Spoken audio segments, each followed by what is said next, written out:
Marta, se podía viajar también de Bogotá a Buenaventura por tren en una forma continua. Digamos que comparativamente, como vimos en la presentación sobre otros países, Colombia tenía muy poquita malla ferroviaria, muy poquitos kilómetros de ferrocarril. Y lo mismo le pasó entonces a su modernización técnica. Digamos que muchos ferrocarriles, como estamos viendo en esta imagen que nos acaban de mostrar, pues tenían sistemas muy contaminantes de ferrocarril, pues locomotoras de vapor a carbón, o después locomotoras diésel eléctricas con combustible fósil. Pero efectivamente los ferrocarriles desde 1880 más o menos, el Siemens empezó a usar ferrocarriles eléctricos y evidentemente el ferrocarril eléctrico produce mucho menor impacto medioambiental. Ese es uno de los temas de la diapositiva que tenemos enfrente. Entonces la pregunta es muy pertinente porque es una gran paradoja que un sistema tan eficiente en términos de la capacidad de mover zonas o cargas y contaminar poquito, de ocupar muy poco espacio, como se ha visto en los varios grupos sobre ferrocarriles, pues es absurdo que en Colombia esté no solamente atrasado, sino que lo hayamos desmontado parcialmente, que hayamos empezado muy mal desorganizados en los años 90, 1990 en adelante, hace 30 años, a, entre comillas, recuperar los ferrocarriles. Se ha querido hacer una recuperación del ferrocarril Atlántico. Evidentemente, para los que van a Santa Marta, saben que zonas carboníferas del Cesar exportan mucho carbón por Santa Marta, entonces ese ferrocarril se usa mucho para eso.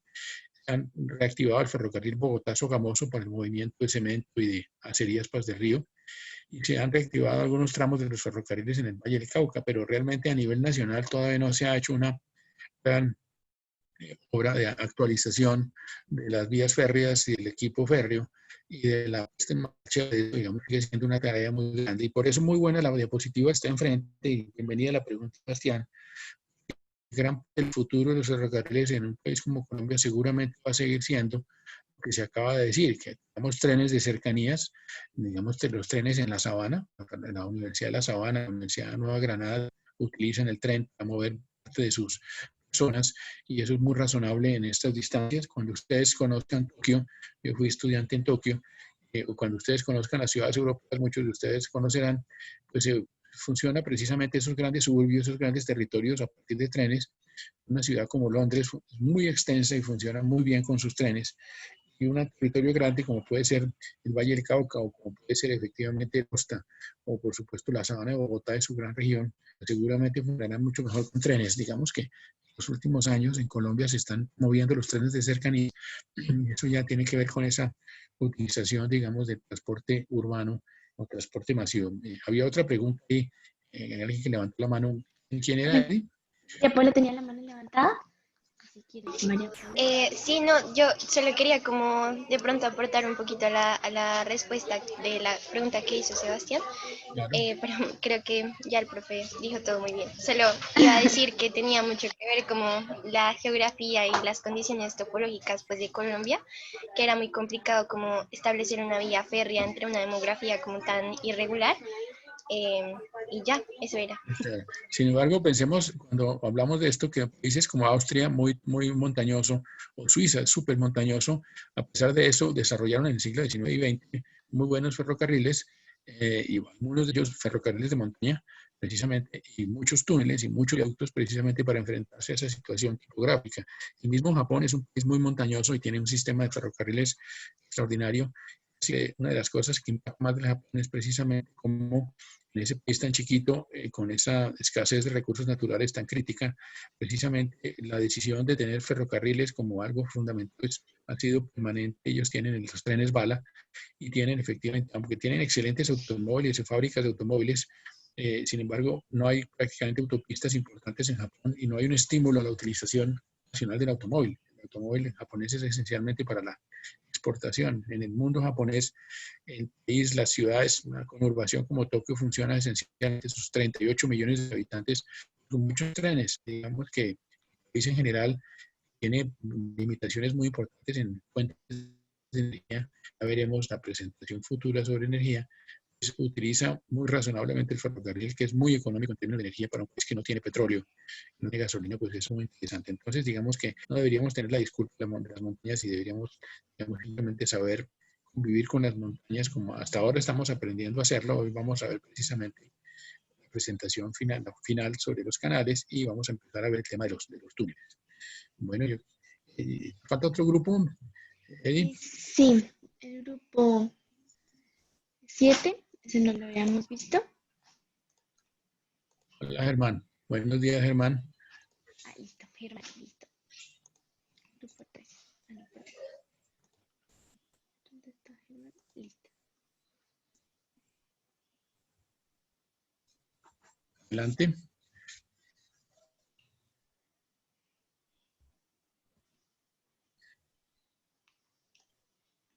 Listo, Germán.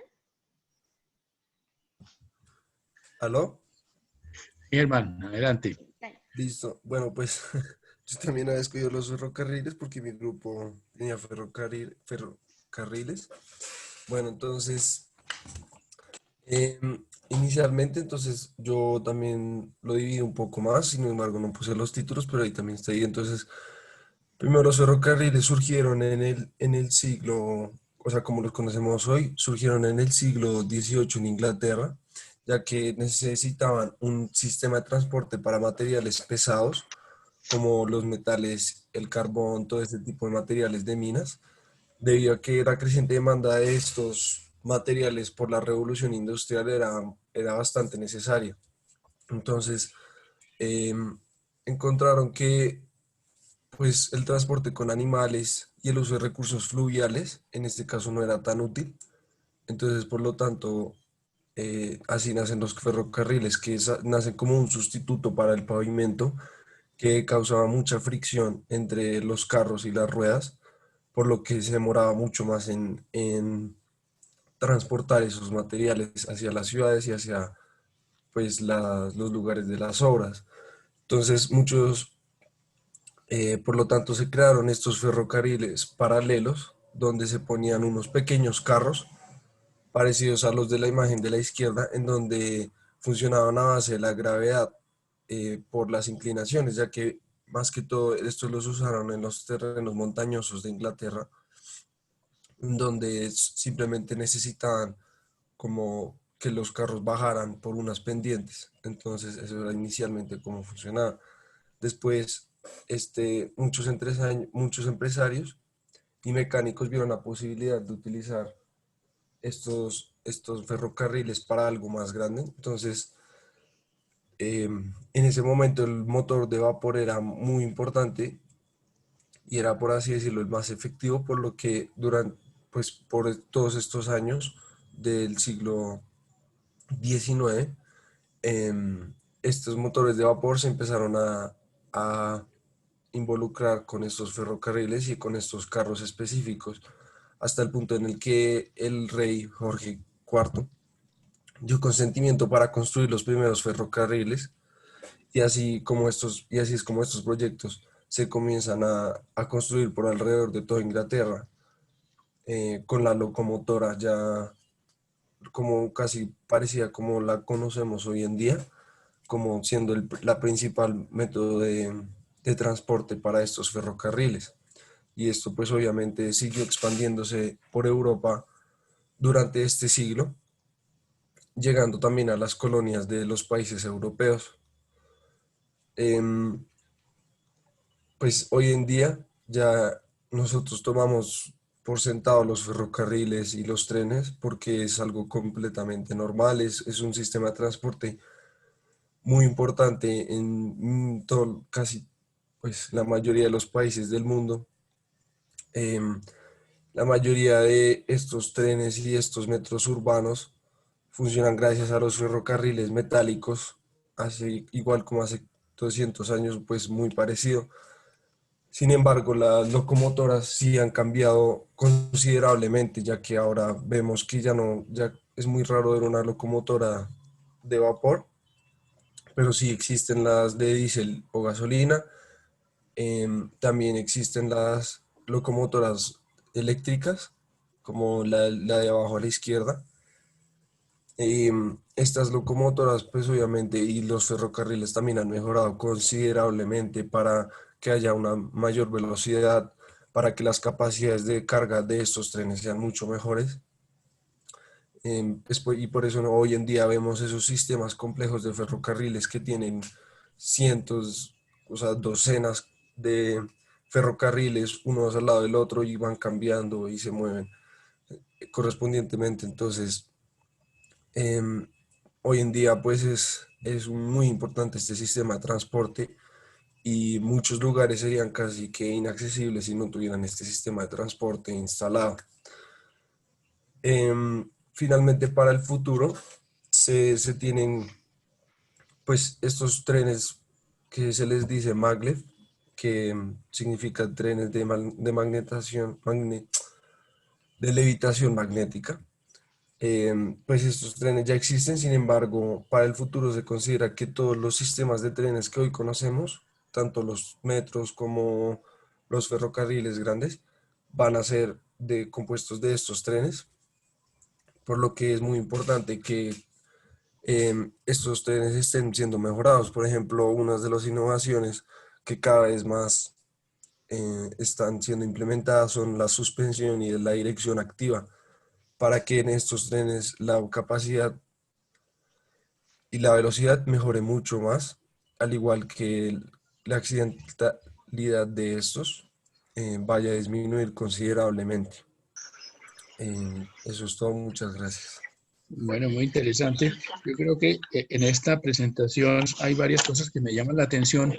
Una tiene que ver precisamente con esa condición de la relación entre los ferrocarriles y el metal.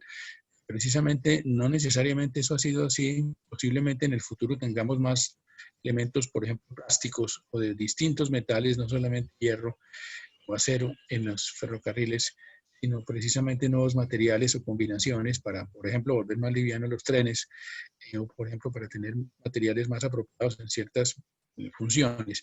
Pero una cosa interesante es que al principio de los ferrocarriles, precisamente el hierro no era tan barato como fue después, y precisamente uno de los temas más costosos en los ferrocarriles eran los rieles. Y eso, los primeros rieles en las minas y después en los ferrocarriles eran rieles de madera. Inclusive los llamaban no ferrocarril, sino leño carril. Y el leño carril precisamente era una pieza, como llamémoslo, una viga, un cordón de madera o un par de cordones de madera paralelos con las traviesas o travesaños intermedios que formaban la carrilera. La carrilera no era de metal, sino era una carrilera de madera. Evidentemente, como lo alcanzamos a mencionar en esas primeras minas y ferrocarril y leño carriles, la madera se desgastaba mucho precisamente por el paso de las ruedas sobre madera misma en el riel.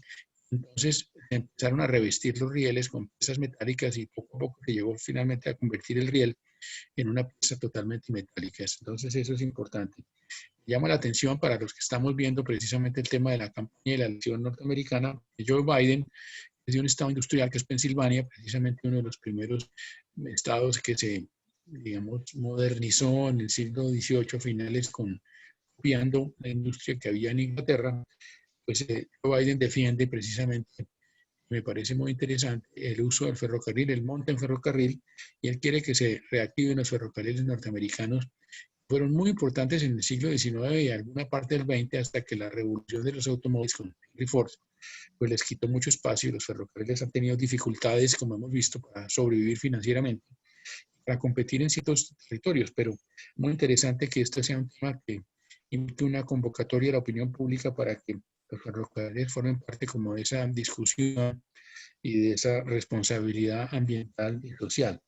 También muy interesante en lo que se acaba de decir por Germán, el tema de la accidentalidad. Digamos que mencionamos también que en el caso de los ferrocarriles, en el Shinkansen, de Tokio hasta Hiroshima, 500 kilómetros, pues desde los años 1950, algo impresionante es la mínima presencia de accidentes en los ferrocarriles japoneses. Quizá esto tiene que ver pues con la gran organización social, institucional y la cultura ciudadana que hay en Japón, pero también tiene que ver con que la accidentalidad en los ferrocarriles es más baja. Y eso tiene que ver, además, no solamente con que efectivamente hay una menos, en vez de haber cientos o miles de conductores, hay solamente un conductor, quizá un conductor automatizado. Los ferrocarriles están siendo cada vez más automatizados y en ese mismo sentido estamos moviéndonos lejos de ese problema de la accidentalidad. Por supuesto, cuando hay problemas con accidentes férreos, a veces son absolutamente desastrosos por la escala que tienen. Evidentemente, este tema de la accidentalidad, como lo vimos con los grupos que presentaron sobre aviación, Este es un tema sumamente importante en todos estos medios que estamos viendo. No sé si haya preguntas sobre la presentación, observaciones o aportes a la presentación de Germán. Si quiera levantar la mano o prender la cámara y aportar.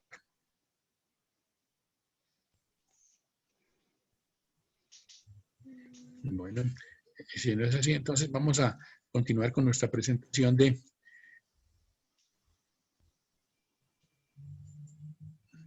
los canales. Nosotros estuvimos viendo la sesión pasada precisamente cómo hay caminos de agua, cómo hay efectivamente una historia muy larga, universal sobre canales en las civilizaciones antiguas.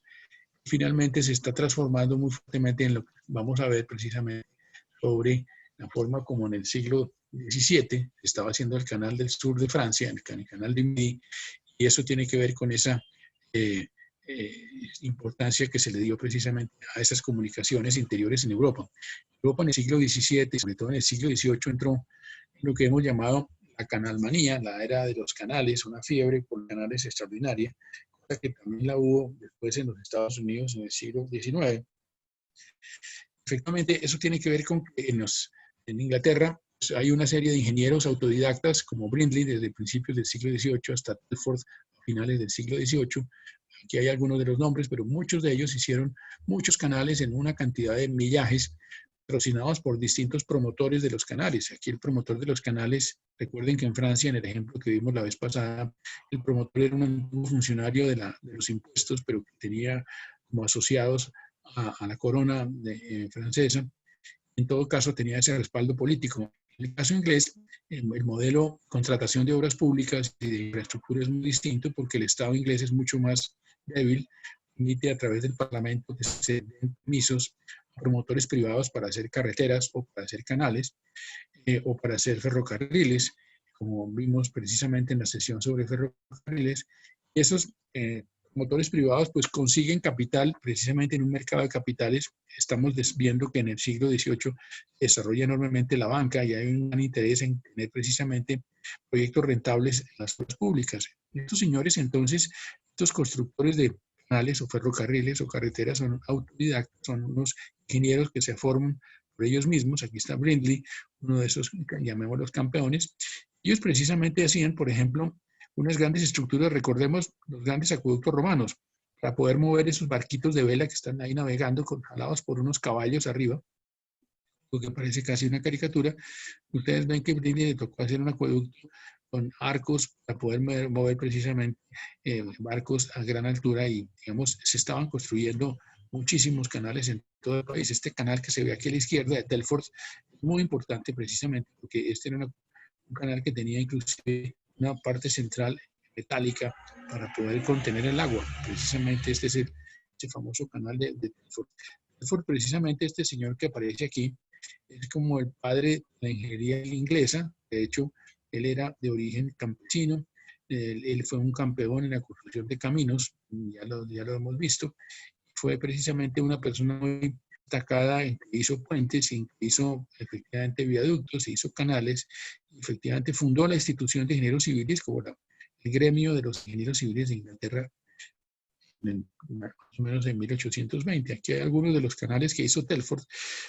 Lo que muestra esto es precisamente como con los muchos ríos que hay en Inglaterra y la topografía de pequeña, digamos, presencia montañosa en buenas partes de Inglaterra, pues hacer los canales era relativamente indicado, era relativamente claro. Entonces, aquí hay algunos de los canales que él hizo precisamente para distintos promotores, como es que precisamente algunos de esos canales también tenían que competir con algunos ferrocarriles en un momento determinado, así como hace un rato con la pregunta de Sebastián hablamos de cómo en Colombia a los ferrocarriles que se hicieron hasta 1920 les empezaron a competir las carreteras. En caso de Inglaterra, en el siglo XIX, a los primeros canales les empezaron a competir los ferrocarriles. Es interesante que la fama de Telford era tan importante que Suecia lo contrató en 1808 para construir el canal de Gotha, un canal muy importante que unía una serie de lagos y que tuvo efectivamente una historia muy interesante. También esto es interesante, lo vimos cuando hablamos de los ferrocarriles, como la experiencia y el prestigio de los ingleses se volvió internacional y los ingleses empezaron a hacer pues, obras en en otra parte de Europa. Efectivamente, el país que estaba tratando de copiar más rápidamente a Inglaterra era Norteamérica. Precisamente esta lista de ingenieros norteamericanos de canales es apenas una partecita de esa cantidad de grandes ingenieros, muchos de ellos, como dije, también autodidactas. Dr. Wright es un topógrafo, el que hace el canal del Erie a principios del siglo XIX.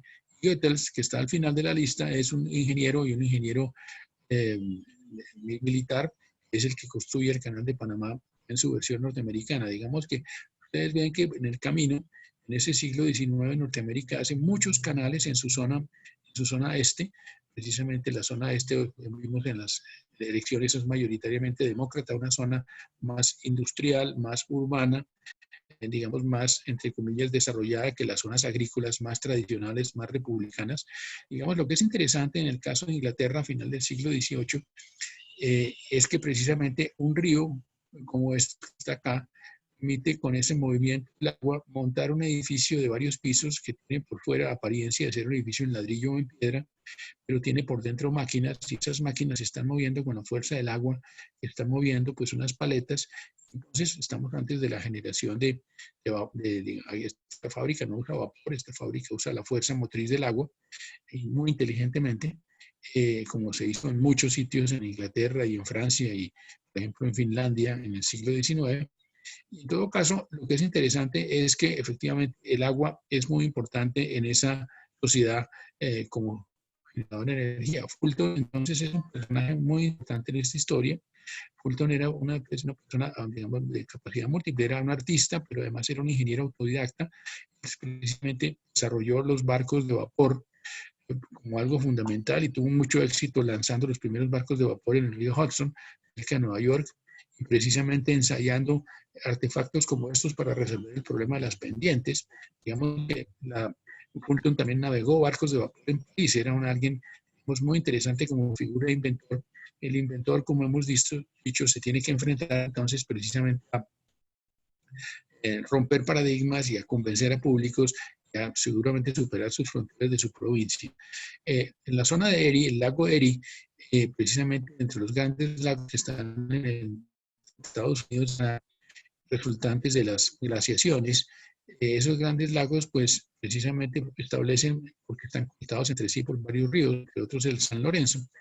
Existía el sueño precisamente de Nueva York, de la ciudad de Nueva York, que competía con la ciudad de Boston, eran las dos ciudades comerciales más importantes de la costa este de Estados Unidos a principios del siglo XIX, cómo superar Nueva York a Boston, y entonces soñaron con hacer un canal entre el río Hudson y el lago Erie, para precisamente copiar los canales ingleses. Aquí hay algunos elementos de la línea de tiempo, de cómo se planteó ese canal de Erie durante un tiempo largo. En todo caso, cómo finalmente el señor, precisamente Fulton, estaba haciendo un submarino, por ejemplo, en el año 1800, ya había barcos en el Hudson en 1807, Fulton hace un acorazado, un barco ya más blindado, más metálico, en 1814. Pensemos que teníamos nosotros navegación en el Magdalena en 1823.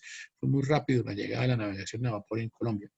En todo caso, el canal de Erie, que tenía, se empezó en 1817. En todo caso, Columbus White, que fue precisamente uno de estos ingenieros norteamericanos, fue a visitar 2.000 millas de canales en Inglaterra para ver cómo hacían los canales los ingleses. Realmente aquí hay una transferencia de tecnología. Se empieza a construir el canal de Erie, de 2.000 a 3.000 personas. 1.000 personas mueren de malaria. Uno piensa que la malaria es una enfermedad tropical, pero realmente la malaria tiene que ver con los mosquitos como transmisores. En esas zonas boscosas había esclusas.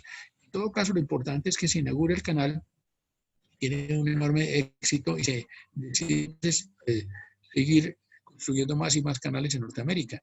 Esto que mencionamos en días pasados tiene que ver con esa importantísima posibilidad que tienen algunos canales ir siendo aumentados en su sección en la medida en que aumenta el tráfico. Aumento yo una autopista en la medida que aumenta la demanda y que aumenta el tráfico. Es muy importante que las infraestructuras puedan crecer, que los acueductos puedan crecer, que las vías puedan crecer y los canales crecen en forma como estamos viendo ahí. El fundador de los Estados Unidos, George Washington, además de militar, era un topógrafo. De hecho, él había trazado precisamente los caminos, aquí lo vemos precisamente haciendo esa labor. Lo que es interesante es que en Estados Unidos, el modelo inglés, se crearon compañías privadas de propietarios de esclusas y canales, que precisamente eran compañías por acciones que construían y operaban los canales. Sin embargo, esto necesitaba patrocinio político. Por ejemplo, aquí está el gobernador de Nueva York, por supuesto, porque era una empresa que impulsaba al Estado. Esto tiene mucho parecido con lo que vemos con el siglo XIX en Colombia, cuando el gobernador de Antioquia, Pedro Justo Berrío, ferrocarril en 1870.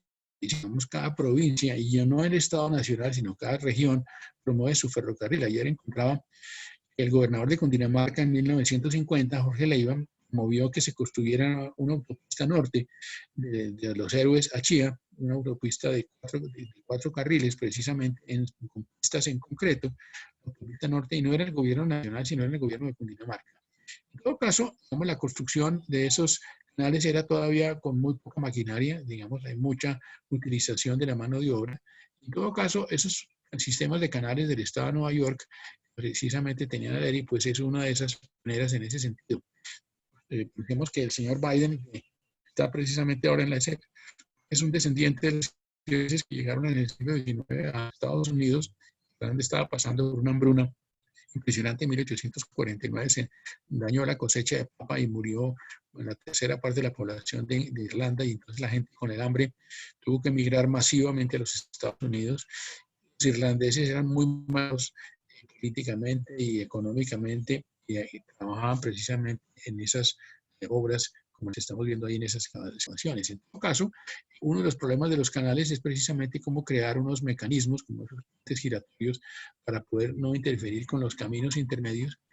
Efectivamente, entonces, va creándose un sistema completo de estaciones intermedias para que han viajado por la costa este de Estados Unidos, cuando de la vecindad de Florida, por ejemplo, precisamente aquí está Miami, hay una línea de canales en el borde de la costa este, que es un canal paralelo al mar, que permite que sin las tormentas, precisamente los ciclones, todos estos huracanes que asolan esta zona, precisamente los barcos más chiquitos se puedan mover por esa navegación de cabotaje a lo largo de toda la costa. Lo mismo pasa en la zona del Mississippi.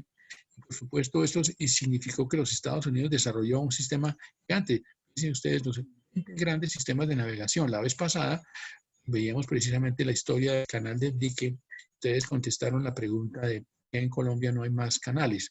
La pregunta tenía que ver con lo que Sebastián preguntó de por qué en Colombia no hay más ferrocarriles, pero lo que es interesante es que algunos de estos sistemas, por ejemplo, el Intercoastal Waterway, precisamente este es a través de la costa, pues es un sistema que tiene 1.100 millas, y los canales que están en la zona del Mississippi, pues 2.000 millas. Digamos, para los que han leído Sawyer, a Mark Twain, precisamente recuerdan cómo en el siglo XIX la vida de los Estados Unidos en gran medida dependía de la vida en la navegación fluvial, toda la importancia que todos esos pueblos y ciudades tenían a través de la navegación a vapor. Y precisamente eso es algo que hoy en día pues estamos queriendo volver a entender y reconstruir. Esta comunicación entre los grandes lagos de la parte interior, por ejemplo el lago Superior, el lago Michigan, el lago Erie, el lago Ontario, precisamente, y el río San Lorenzo hasta llegar al Océano Atlántico, permite efectivamente crear juegos de esclusas, un sistema de comunicación. Es un poco paradójico que los países vecinos, entre comillas amigos, como Estados Unidos y Canadá, hayan demorado hasta los años 1960 en completar este sistema, pero realmente existían muchas preocupaciones de tipo militar o de tipo político sobre cómo no conectar a los países. A veces los problemas evidentemente no son de ingeniería, sino son más de política o de geopolítica. Efectivamente, estos lagos, los grandes lagos, han sido finalmente conectados con el Atlántico. Eso forma un sistema fluvial pues, sumamente importante. Entonces, estas esclusas del canal Erie son muy importantes en esa historia, digamos, siguen la tradición de lo que se crea en Francia, y efectivamente Chicago, ciudad importantísima en nuestra historia de las infraestructuras, súper importante ciudad fundadora de los rascacielos, a finales del siglo XIX, crea un gran canal entre la ciudad y el lago precisamente para crear, digamos, unas condiciones mejores de desagüe de la ciudad. Precisamente esa gran experiencia, los ingenieros norteamericanos construyeron los canales de Chicago, va a servir para construir el canal de Panamá. Bueno, ¿qué es lo que se necesita saber? ¿Qué conocimientos técnicos son críticos para desarrollar canales?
Bueno, efectivamente, algo que tiene que ver con lo que son las imágenes últimas. Esta presentación es evidentemente un conocimiento de la topografía, de las pendientes, de la forma como se puede producir eso en unos elementos que son los mapas, y cómo podemos manejar, por supuesto, el agua, y cómo podemos manejar además, por supuesto, la tierra. Digamos, la relación entre el curso del agua y la tierra es muy importante. Por supuesto, los elementos de la navegación misma son muy importantes, entre otros elementos. Los canales efectivamente requieren una variedad de conocimientos. Es imposible hacer canales sin agua, es imposible hacer canales sin un conocimiento de las formas de la tierra, y es imposible hacer canales sin un conocimiento de cómo manejar los materiales que forman precisamente esos cauces y cómo manejamos esas embarcaciones. Entonces, en un momento determinado surge ese sueño precisamente de un canal universal. Hemos mencionado cómo en el siglo XIX, a principios del siglo XIX, con las guerras napoleónicas, precisamente que eran una situación desastrosa en términos económicos para muchos países europeos, efectivamente surgió la idea de crear pues una época de paz después de la época de guerras, algo parecido pasó después de la Primera Guerra Mundial. Efectivamente, después de la Primera Guerra Mundial se creó la Sociedad de Naciones en 1920, antecesora de Naciones Unidas, que a su vez Naciones Unidas se creó después de la Segunda Guerra Mundial. Pero después de las guerras napoleónicas, uno de los promotores de las ideas era Henri de Saint-Simon, que era un príncipe francés, que era un fanático, digamos, de la idea de que los cambios que había en el mundo industrial eran algo que iba a ser muy favorable para situar a la universidad, a la humanidad en una condición mucho más pacífica. Y él pensaba, y creó un movimiento que en el fondo fueron los sansimonianos, sus seguidores.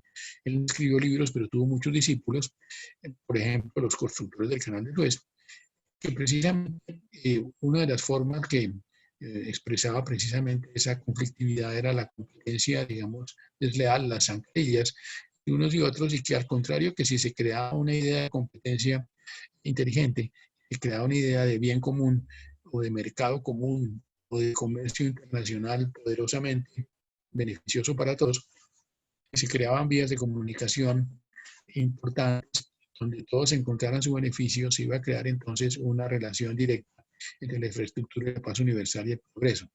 Entonces esto se volvió prácticamente una secta. Digamos que los sansimonianos, por ejemplo, fueron discípulos de San Simón a Egipto en los años 1830 precisamente a proponer que se hiciera el canal de Suez. Como vimos en la historia de los canales la vez pasada, este canal ya había existido en la antigüedad, ya había existido un canal que conectaba el Mar Rojo precisamente con el río Nilo, que digamos que funcionó durante muchos siglos y después fue tapado por razones precisamente militares. Entonces, ¿cómo volver a hacer el canal de Suez? Volvió un tema muy importante. Entonces, precisamente, el canal de Suez se abrió en 1870 y eso fue de un impacto internacional importantísimo porque resultó que este hombre, está ahí con esa pequeña estatua, Ferdinand de Lesseps, era un diplomático francés, había vivido de niño en el Cairo y había sido compañero de uno de los hijos de uno de los jeques de Egipto. Egipto estaba bajo el dominio turco. Ese muchacho, precisamente en uno de esos paseos, había sido, su caballo se había desbocado y entonces Lesseps había salvado a este muchacho porque había controlado al caballo. Entre los dos había muy profunda, que hizo que mucho tiempo después, cuando Lesseps era ya una persona graduada en Francia, volviera a Egipto, recordara a este muchacho, en este momento ya era el gobernante de Egipto, le debía ese favor, que lo que le proponía era que le permitiera entonces a Lesseps, con su compañía interoceánica del canal, crear precisamente un canal para lo cual se necesitaba el permiso del Pachá, Mehmet Ali, precisamente el amigo de Lesseps. Entonces, por esa relación de amistad se plantea precisamente el canal, se construye el canal y precisamente uniendo el Mediterráneo con el Mar Rojo, con algunas situaciones interiores, digamos que el hecho es que existían ya como unas depresiones, formar unos lagos interiores, había que construir un puerto, Port Said precisamente, y otro puerto en los extremos, Ismailia, y había que hacer precisamente unas obras muy importantes. Entonces, digamos que los grandes contratistas franceses de la época, porque los accionistas eran franceses, precisamente acudieron a los grandes constructores del país. Coignet precisamente era uno de los señores que en el siglo XIX estaban como reinventando el concreto. Entonces, por ejemplo, construyeron esta torre, un faro, pensemos, esto no es muy lejos de Alejandría, la ciudad histórica donde se hizo el faro de Alejandría. Este faro es en concreto, un faro en concreto en 1868, un material nuevo. Aquí está precisamente la península del Sinaí, aquí está Israel, aquí está el Cairo, aquí está el Nilo y aquí está en el canal de Suez. Y efectivamente, en todo caso, abreviaba 44% de distancia, casi la mitad, el trayecto de Londres a Inglaterra. Digamos, era dramática esa situación. Entonces, esas historias del canal pues, son muy, muy antiguas. Aquí está precisamente la llegada de los ansimonianos en los años 1840, los contactos de Lesseps. Aquí están las historias, digamos, anteriores. Lo que es interesante en todo caso es que hay un momento en que el canal se está construyendo a mano, y se está construyendo a mano porque Mehmet Ali pone los trabajadores egipcios, los campesinos egipcios, a trabajar como trabajo forzado desde 1859 a 1863 por 4 años. Digamos, eso causa un escándalo en Europa enorme, que pues evidentemente había ya maquinarias que permitían hacer la obra en forma mecánica y no torturar a la gente en condiciones desérticas tan duras. Entonces, efectivamente, se prohíbe el trabajo forzado a mitad del camino y en todo caso se contrata con Morel y Levalet, que eran unos grandes fabricantes de dragas franceses, para que empiecen a dragar ya con esas grandes máquinas. Y efectivamente, en todo caso, Lesseps tiene que promover o seguir promoviendo que haya un interés de accionistas, y no solamente de los inversionistas en la obra del canal, sino de los futuros utilizadores del canal. Y entonces hace un tour con 100 representantes de cámaras de comercio del mundo. Digamos, esta es una promoción claramente privada, no es una obra que haga el Estado francés, el emperador francés o el presidente o el gobernante de Egipto. Tiene que tomar crédito adicional precisamente la obra con Rothschild, que era uno de los banqueros judíos europeos, y efectivamente también intenciones, esa financiación de la obra literalmente permite con 400.000 acciones capturar muchos ahorros, en particular de la clase media francesa. Se piensa entonces hacer una gran inauguración del canal. En todo caso, se construye un edificio de la ópera en el Cairo para inaugurarlo. Le encargan a Giuseppe Verdi, el gran compositor italiano, la ópera Aida. Giuseppe Verdi no cumple el contrato, es increíble esa historia. Entonces, pues no la pueden estrenar la obra. En ese momento invitan a la emperatriz Eugenia, que era la mujer del emperador francés Napoleón III, a la inauguración. Y el barco, el canal va subiendo de barcos, 65 barcos el primer año, 500 barcos el segundo año. Los ingleses, que son unos buenos ajedrecistas o unos buenos billaristas, se apoderan del canal a través de presionar financieramente a la compañía del canal, y 5 años después, en 1875, Gran Bretaña se vuelve la accionista mayoritaria del canal. Entonces los ingleses sacan de taquito a los franceses, que lo habían hecho, que tenían la gloria técnica, pero ellos se quedan como los explotadores económicos. Por supuesto, Inglaterra, que es la dueña de la India y la explotadora del comercio con Hong Kong y Singapur, pues es la principal interesada en la operación del canal por razones geopolíticas.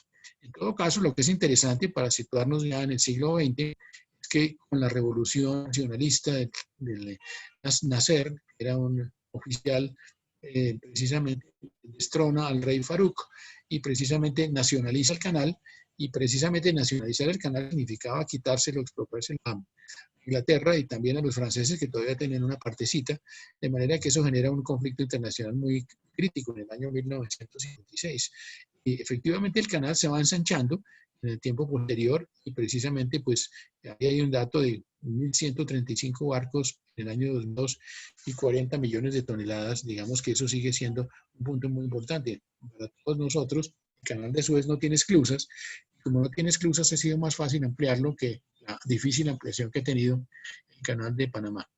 Y bueno, lo interesante en la imagen es que lo que es interesante es que no solamente había habido trabajadores egipcios, sino que se llamaron 15.000 trabajadores de otros países europeos, precisamente para trabajar. Estas obras, como el Canal de Panamá, se volvieron obras internacionales. Vemos que los ferrocarriles por Norteamérica en los años 1860, precisamente en esta misma década, estaban teniendo miles de trabajadores chinos. En todo caso, lo que es interesante es que este canal tiene un impacto enorme de imagen política internacional. Aquí está el trayecto del canal, aquí está la ciudad de Port Said, aquí están los internos y el nuevo puerto de Ismailia, y aquí está precisamente la forma como trabajaban inicialmente los trabajadores egipcios.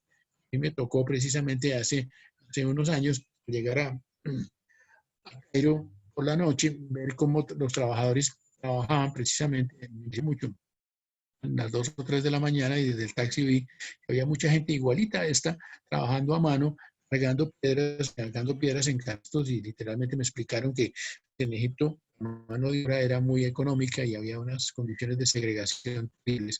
Digamos, al principio simplemente los camelleros y los campesinos pues estaban moviendo máquinas, y efectivamente este es el conjunto del canal a vista de vuelo de pájaro con estos lagos intermedios, y efectivamente entonces aquí ya aparecen las máquinas, de forma como el canal se pudo empezar a ampliar.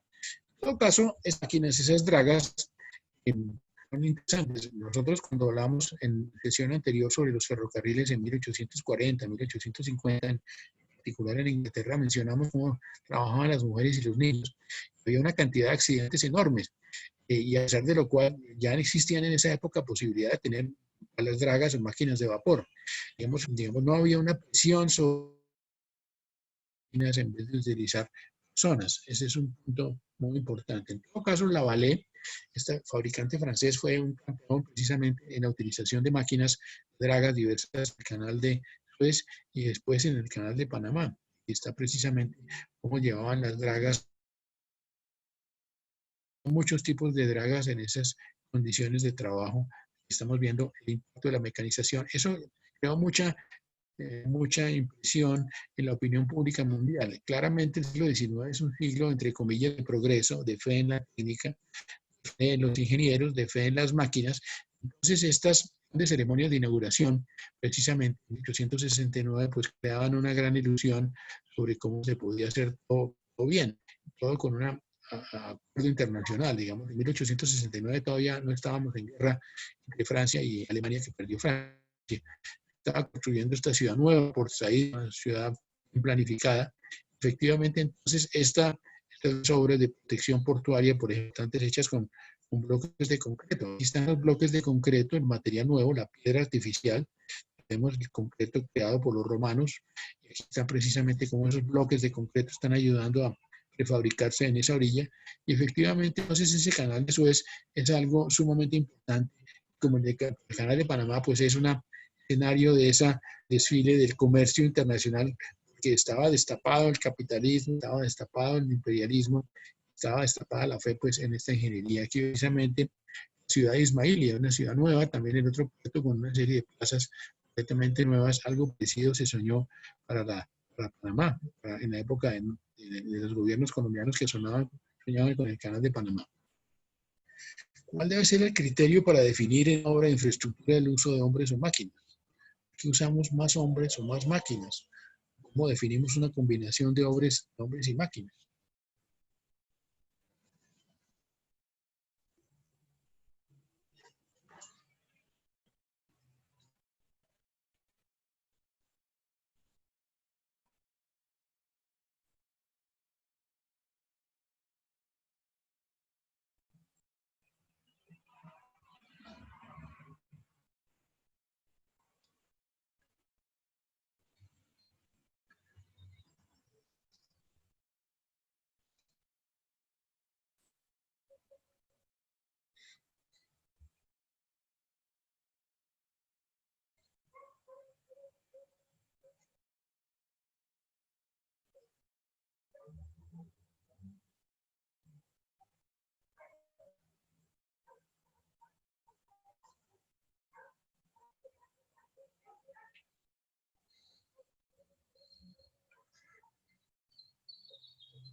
Bueno, efectivamente, esta es una pregunta que se hace a los economistas, que se hacen los políticos, que se hace la sociedad. Hoy en día, precisamente, tenemos una situación de robotización muy importante. Digamos, cada vez hay más, por ejemplo, drones repartiendo pizzas, efectivamente, robots haciendo servicios distintos. Efectivamente, hay una cosa que se llama la función Douglas en economía o en macroeconomía que tiene que ver con la opción que se puede intercambiar entre bienes de capital, por ejemplo, máquinas y personas. Yo podría efectivamente tener una carretera hecha totalmente a mano, por ejemplo, con trabajo forzado, con presos, o en todo caso con personas que pueden estar asalariadas apropiadamente o con carretillas, o una carretera completamente mecanizada. Seguramente hay un beneficio de costo social muy importante de usar las máquinas.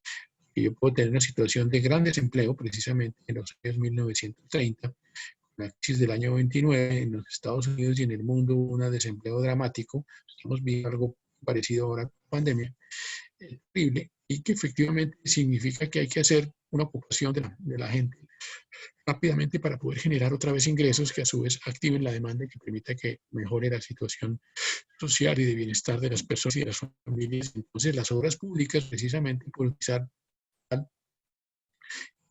si utilizamos muchas máquinas, no utilizamos tanto personal, evidentemente, pueden efectivamente activar efectivamente esa capacidad de coger ingresos. Entonces, ese es un factor muy importante, pero si tenemos las máquinas o no las tenemos es importante, si la tecnología está disponible, si efectivamente las máquinas son peligrosas o contaminantes o críticas. Efectivamente hay una pregunta que es muy interesante, dice, ¿en qué proporción podemos hacer eso? Por ejemplo, si estamos haciendo vivienda de interés social, y por ejemplo, tenemos mucho desempleo urbano, cómo tenemos que construir los edificios. En los años 1960 y 70 en Colombia se discutió mucho este tema y precisamente hubo la discusión de si copiábamos o no los sistemas industrializados de grandes grúas y grandes máquinas y grandes moldes. No eran de pegar ladrillito por ladrillito, sino de hacer, digamos, unas grandes utilizaciones de concreto, pero que se construían los edificios muy rápido, pero que se empleaba mucho menos gente. Digamos que hoy en día estamos precisamente en esta verticalización de las ciudades colombianas, en particular Bogotá, Medellín, estamos viendo usando cada vez más sistemas industrializados de vivienda. La vivienda de interés social es la típicamente de 6 pisos y es la típicamente hecha con ladrillitos, ladrillito por ladrillito, lo que llamamos mampostería estructural, con mucho empleo de gente, un sistema muy interesante socialmente de los años 80 y 90, y permite que trabajen pequeñas y medianas empresas en esa construcción, o los temas que tienen unas pocas grandes compañías que tienen grandes grúas, grandes máquinas y que construyen muy rápido, que permiten hacer edificios también muy altos, con paredes muy delgadas y placas muy delgadas. Efectivamente, lo que vamos a tener efectivamente es mucha menos utilización de mano de obra. Entonces, en un momento en esta historia de los canales, tenemos la situación de Panamá. Nosotros como colombianos nos sentimos particularmente impactados porque Theodore Roosevelt, presidente de los Estados Unidos de 1902 en adelante, decidió que él se tomaba Panamá. Yo me tomé Panamá, esta es una frase histórica de él. Efectivamente, entonces, el istmo centroamericano tenía muchas propuestas sobre cómo hacer canales, por ejemplo, en Tehuantepec, en México, cómo hacer canales precisamente en el lago de Nicaragua, cosa que los chinos después en los últimos 10, 15 años han tratado de volver a hacer. En Panamá había muchísimas alternativas de canales y, por supuesto, en la misma zona del Chocó. Y entonces había una gran discusión y por supuesto había una competencia entre que querían hacer eso. Este canal del Cura, que hubo en los ríos Atrato y San Juan, precisamente en el Chocó, existía desde el siglo XIX, el siglo XVIII, precisamente permitía mover, digamos, lanchas. Estos son personajes de esta historia. Aquí está nuestro presidente Tomás Cipriano Mosquera, el que hizo el primer ferrocarril a través de Panamá en 1849, contratado con los norteamericanos, hombre visionario.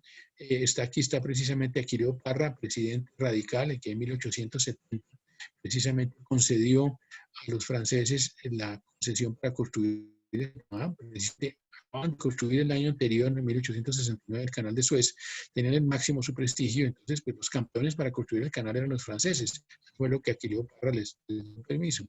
Aquí está el presidente marroquín.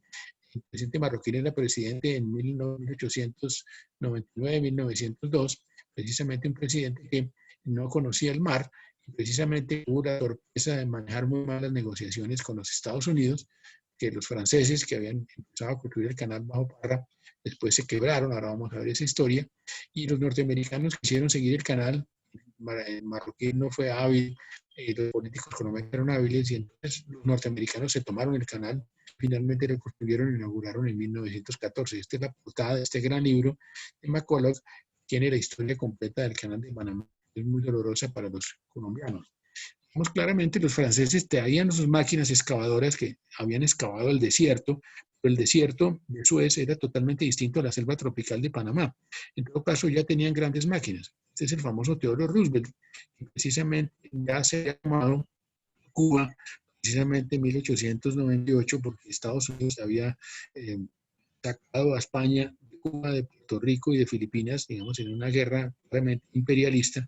Este señor era precisamente un presidente imperialista que Colombia tuvo la mala suerte de tenerlo en la fila de la historia. En todo caso, los franceses que habían empezado el canal de Panamá, precisamente sabían que el canal de Panamá permitía un ahorro de 12.000 kilómetros para evitar pasar por el Cabo de Hornos.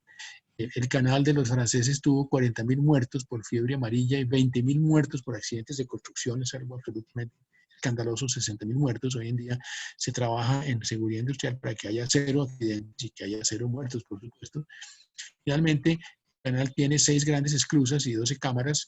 El canal, esas obras de las esclusas tuvieron una obra de 4 años.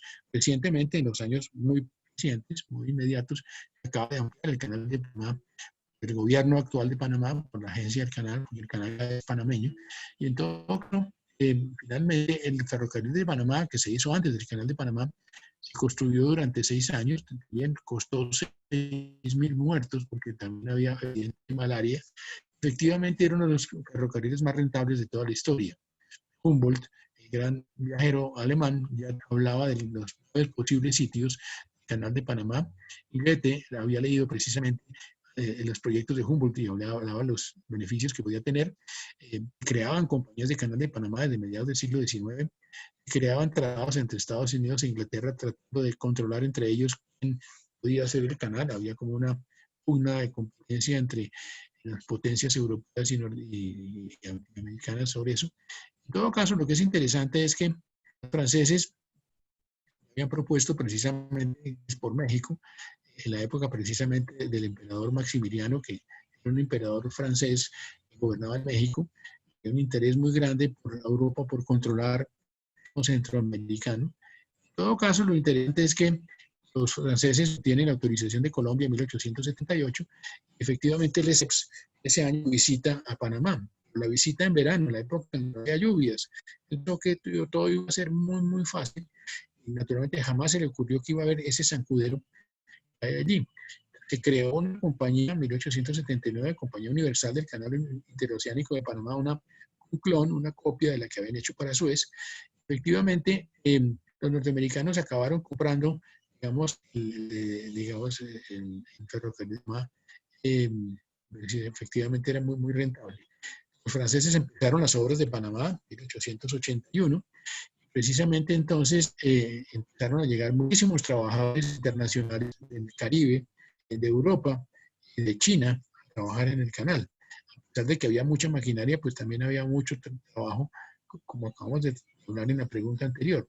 Finalmente, la obra estaba muy mal administrada, que había mucho serrucho, como se dice, había mucha corrupción en los contratos que no los vigilaban desde el país, sino que efectivamente una serie de elementos muy críticos en la forma como manipulaba esto, y entonces como la obra estaba aumentando de costo, estaba teniendo tantos muertos, entonces había que pedir, digamos, más recursos y había que hacer asambleas y convocatorias para emitir más acciones, y entonces el ESEPS tenía dificultad para convencer a los periodistas y convencer a los accionistas.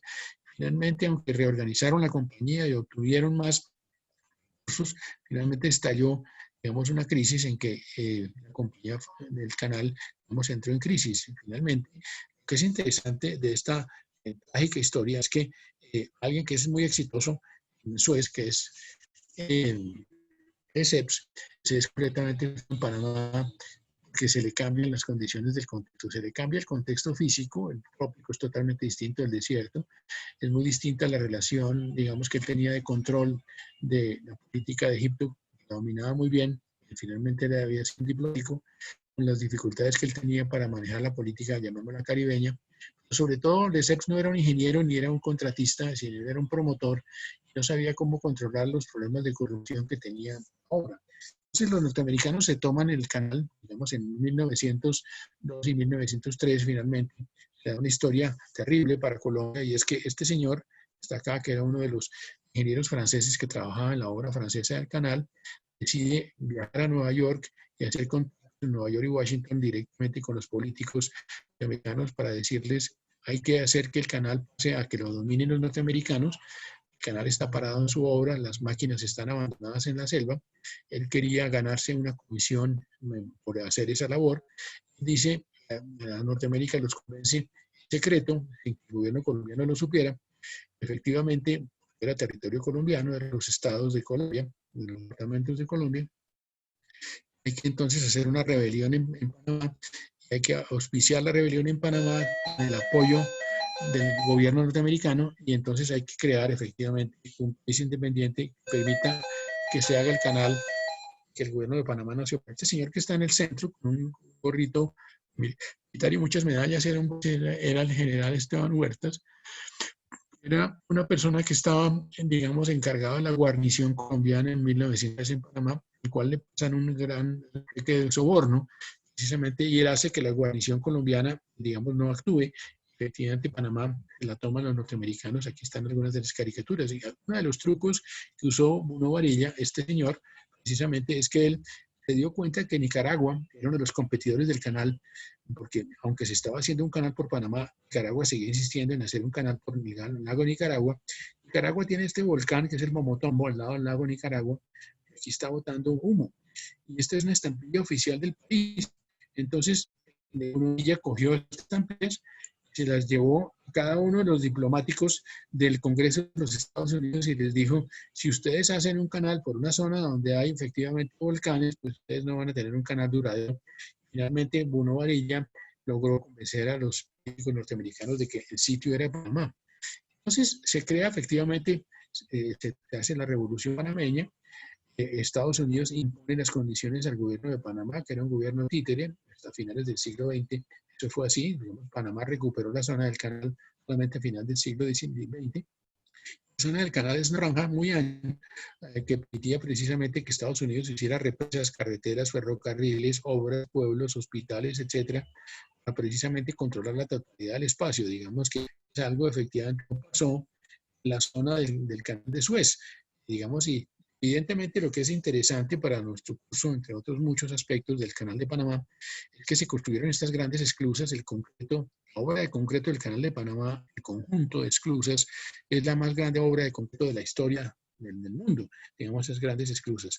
Digamos que lo que es interesante entonces es que Estados Unidos tuvo que llevar, digamos, un esfuerzo distinto del que llevaban los franceses. Mientras los franceses tenían contratistas privados que robaban, los norteamericanos se dieron cuenta que había un rol muy importante de administración y de planeación, y que era muy importante crear un sistema gerencial distinto. Pero además se dieron cuenta con el señor Gorgas. Gorgas era una persona que sabía del problema sanitario que ya habían vivido los franceses en los años 1890, precisamente en Cuba ya se había vivido el problema de desarrollar unas vacunas contra la malaria. Ahora están desarrollando las vacunas contra el COVID. Gorgas dijo: hay que empezar las obras del Canal de Panamá, pero hay que empezarlas primero con una organización ambiental. Vemos que este es uno de los personajes norteamericanos, el coronel Gorgas. El otro personaje norteamericano es John Frank Stevens. Precisamente él había sido un ingeniero privado que había construido 1.600 kilómetros en unos grandes ferrocarriles para el señor Hill, interoceánicos en Estados Unidos. Efectivamente, él precisamente dijo: lo que hay que hacer antes de empezar los movimientos de tierra, hay que hacer el saneamiento, hay que hacer el mejoramiento ambiental antes de la obra. Eso fue absolutamente inteligente. Entonces, Goethals es el último de la historia. Estos dos son los iniciadores de la obra. Este es el rematador de la historia. El coronel Goethals era formado en West Point.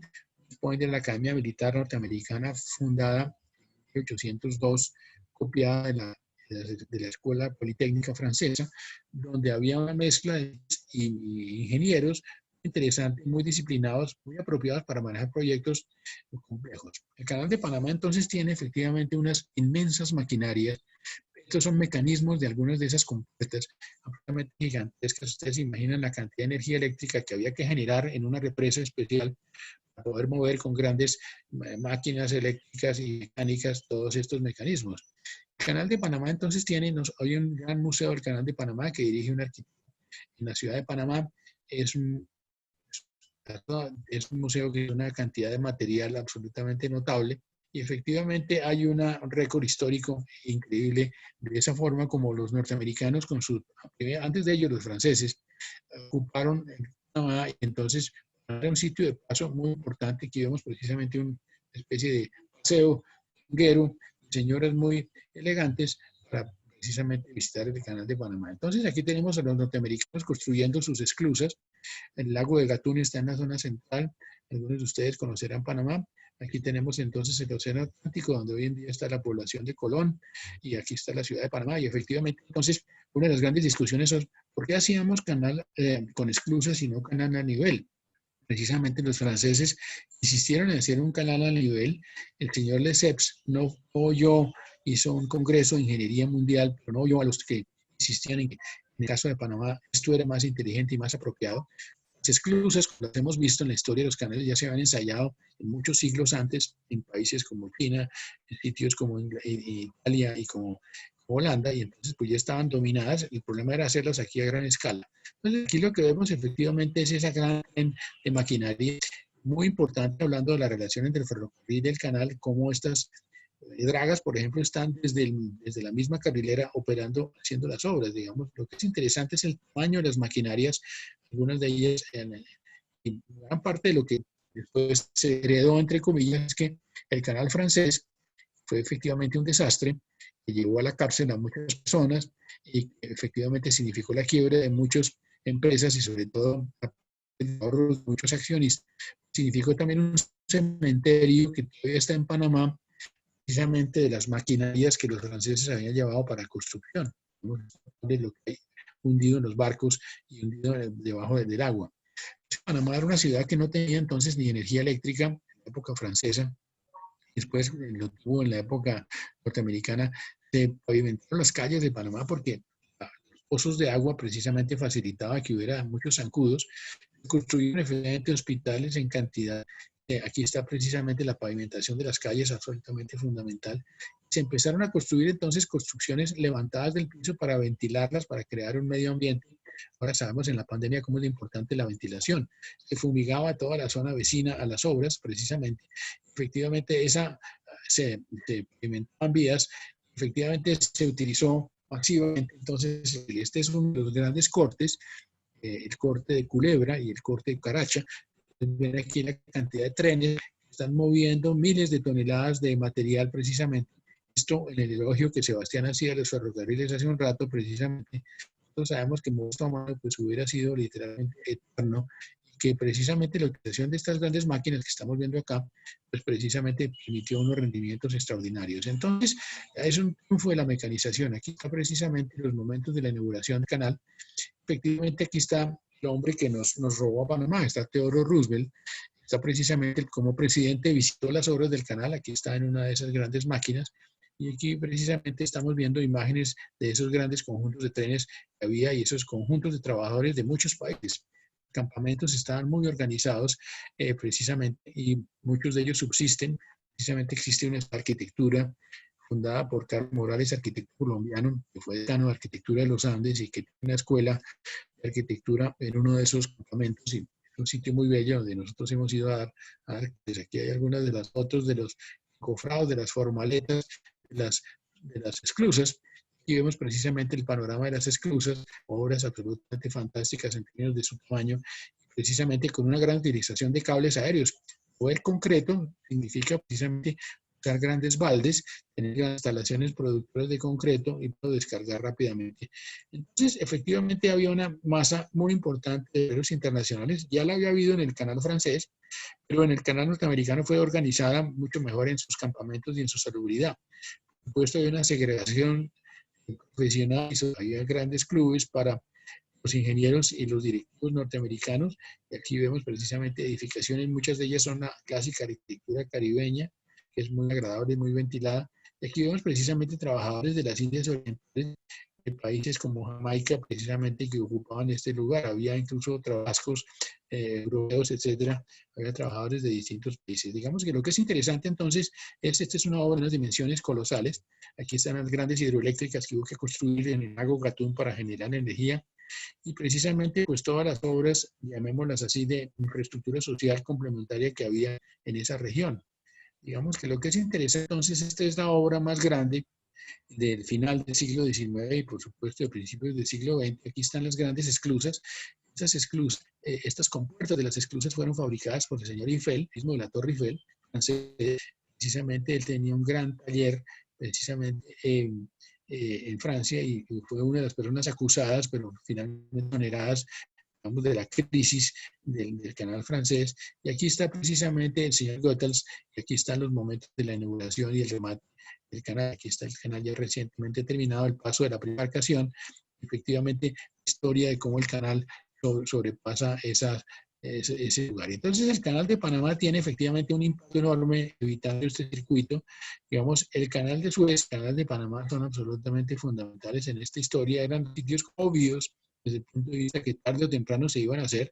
De hecho, el canal de Panamá desde el siglo XVI, el rey Carlos V había considerado precisamente la posibilidad de un canal, pensemos en el siglo XVI, o sea, 400 años antes, de manera que el impacto del canal fue extraordinario. Digamos, evidentemente se hizo por el sitio donde era más corta la distancia. Efectivamente, lo que es interesante es el impacto ambiental. Por ejemplo, se volvió muy importante, la exportación del café colombiano por Buenaventura y Panamá se volvió más importante que la que había por la costa. Buenaventura rápidamente, que era un pueblo muy chiquito, sigue siendo muy ganado por los colombianos. Con el canal de Panamá desde 1914 robó el 50% del tráfico marítimo colombiano.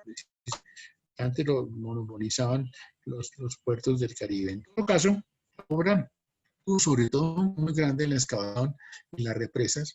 Efectivamente fue muy importante el tema médico, el tema de control de las plagas. Efectivamente, la participación de los trabajadores de muy diferentes países y la participación de los elementos mecánicos y la sofisticación en el manejo de las esclusas. Los problemas importantes, ¿cómo hago yo? Las esclusas ya tienen un tamaño para crecer las esclusas porque los barcos van creciendo de tamaño. Precisamente existe el término Panamax y Post-Panamax. Precisamente existe un tamaño de barcos que tiene que ver con el canal de Panamá. El canal de Panamá se volvió un formato limitante. Entonces aquí vemos efectivamente los ferrocarriles,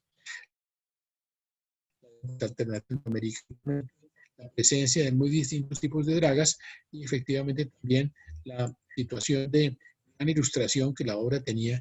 Digamos que algunas de las cosas que vemos en el canal de Panamá entonces tiene que ver con esa gigantesca capacidad de la ingeniería, momento para manejar cables, concreto, movimiento de logística. Esto es muy interesante para los estudiantes de ingeniería suelos, de ingeniería geotécnica, es el famoso corte de Culebra. Culebra es las zonas centrales del canal donde hay mucha lluvia, además de los sitios del mundo donde más lluvia hay, junto con Bangladesh y el Chocó. Y cuando llueve mucho, el suelo, ustedes saben que el suelo tiene mezcla de agua y efectivamente el suelo literalmente se derrite si hay mucha lluvia. En la medida en que los franceses empezaron a excavar el corte de Culebra, se derrumbaba y se derrumbaba lateralmente. Entonces, dicen ustedes que para el presupuesto inicial habían calculado que había que excavar X cantidad acá, pero en realidad había que excavar una cantidad de tierra 1000 veces mayor y eso literalmente arruinó a los franceses. Digamos que para los ingenieros es muy importante encontrar cuál es el ángulo de estabilidad de un talud. Quiere decir que hay un ángulo de reposo de las arenas, que es más o menos 3 grados, o según el tipo de material de suelo que yo tenga, tengo un ángulo de reposo más vertical. Si yo tuviera roca, esta pared podría ser vertical. Si yo tengo arena, esta pared tiene que ser más acostada. En todo caso, esto fue muy crítico en la construcción del canal de Panamá, como lo estamos viendo ahí.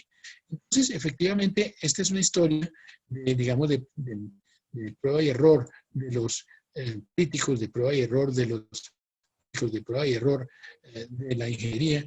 Efectivamente, ese sistema que hasta hace 20 años de 55.000 toneladas y hoy en día tiene buques mucho más grandes. Después del canal de Panamá, Por ejemplo, en los años, a mediados del siglo pasado, pues se habían estudiado muchas más rutas por Nicaragua, muchas más rutas por Panamá, inclusive varias rutas por Colombia. Digamos que es interesante que se ha seguido botando corriente porque el canal de Panamá, un solo sitio, pues es muy vulnerable y un solo sitio tiene congestión y seguramente se quiere que haya competencia. Entonces surgen muchas propuestas, por ejemplo, surgieron muchas opciones de cómo conectar distintos ríos interiores. Hoy en día sabemos que esto es muy crítico en términos ambientales, no queremos afectar ni a las comunidades raizales, ni al medio ambiental. Inclusive una de las cosas que surgió cuando se habló de los castratos tronando por Colombia en los años 1960, era cómo construir estos grandes lagos. Y aquí está el Golfo de Urabá, aquí está el Océano Atlántico, el Océano Pacífico, cómo represar el río Atrato, una gran represa casi en un gran lago, aquí está aquí, lo mismo el río San Juan, que el Chocó se llenaría con dos grandes lagos. Ustedes pensar los impactos ambientales que esto tendría, inclusive a pensar en eso, se está pensando en utilizar explosiones nucleares. Es increíble que hoy en día, cuando nos parece hoy en día eso políticamente incorrecto, pero era algo que estaba planteando en su momento. La explosión nuclear permitía entonces precisamente con una acción controlada, podía hacer esto en la Amazonia, podía hacer esto en la Chocuana, crear efectivamente unos materiales expulsados que permiten construir esas. Digamos, existía una institución que se llamaba el Holland Institute, se atrevía precisamente a plantear este tipo de obras y, digamos, lo interesante de esa época era que, no lo interesante, lo problemático, era que no existía, digamos, una preocupación de tipo ambiental. Hace 50 años ese tema no era algo que importante. Por supuesto, entonces hay prospectos de nuevos canales, digamos, en el mundo siguen haciéndose canales en distintos años. Ustedes ven desde el año 59 en el canal de los grandes lagos del Atlántico, entre Canadá y Estados Unidos, en Rusia, en Egipto, digamos, en muy diferentes partes se siguieron planteando canales en Rumania. En todo caso, lo que es interesante, por ejemplo, en el caso de la Orinoquia, el arquitecto Vargas Rubiano propuso en los años 1980 una serie de canales que muy cortos unirían distintos ríos de la Orinoquia y de la Amazonia para crear un sistema de canales que aproveche mejor lo que funcionan los grandes ríos en nuestra Orinoquia y Amazonia no han sido aprovechados. Y con esa misma idea hubo propuestas en los años 80 sobre cómo comunicar Sudamérica con canales, por ejemplo, crear esta comunicación de canales que uniría el sistema del Orinoco con el sistema del Brasil y el Río de la Plata. Digamos, simplemente estos son clones, lo que ya existe, por supuesto, en Norteamérica. Por ejemplo, en la zona de Tailandia, cómo hacer estos canales, efectivamente, cómo tener en distintos lugares más y más canales, es parte como de esa historia que tenemos allí. Digamos que allí tenemos una larga historia sobre los canales.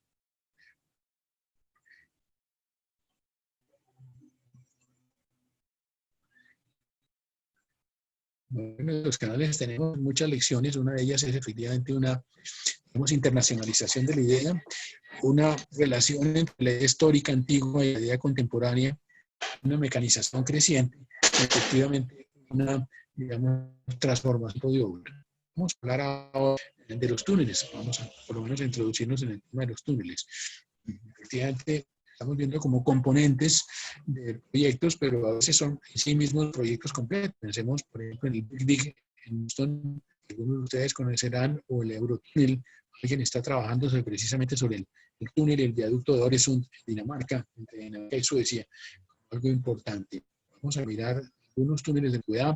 Vamos a ver un importante túnel, antiguo túnel del río Támesis en Londres de los años 1820. Vamos a ver la historia de algunos de los túneles ferroviarios del siglo XIX, casos de algunos túneles urbanos, en particular la aparición de los metros, la historia importante del túnel que tiene 200 años de historia y un desarrollo más reciente. Este gran túnel urbano de Boston, del Big Dig, y sus problemas, tecnologías contemporáneas manejamos en túneles, ¿qué estamos haciendo en un país como Colombia? Entonces, claro, hemos visto que desde la antigüedad hay unos antecedentes importantes, bajo el Éufrates, en Mesopotamia, en Babilonia, esa gran ciudad de 500.000 habitantes, la reina hizo precisamente que hubiera un túnel bajo el Éufrates porque había que pasar de un lado al otro de la ciudad. Ese túnel se hizo como un túnel excavado, evidentemente no había máquinas, y después ese túnel excavado se construyeron paredes laterales en ladrillo y después se cubrió y efectivamente conectaba el Palacio Real con el templo. Digamos que los griegos, era un ingeniero y arquitecto que precisamente construyó un túnel en roca muy importante, precisamente. Aquí lo que nosotros vemos es que tenían efectivamente las ciudades griegas, en ciudades como Samos, la isla de Samos, una gran capacidad de calcular los túneles, calcular la geometría de túneles, poderlos construir y conseguir una gran precisión. Efectivamente, entonces, aquí vemos la forma como estaban capturando a los acueductos, hacían muchas veces túneles.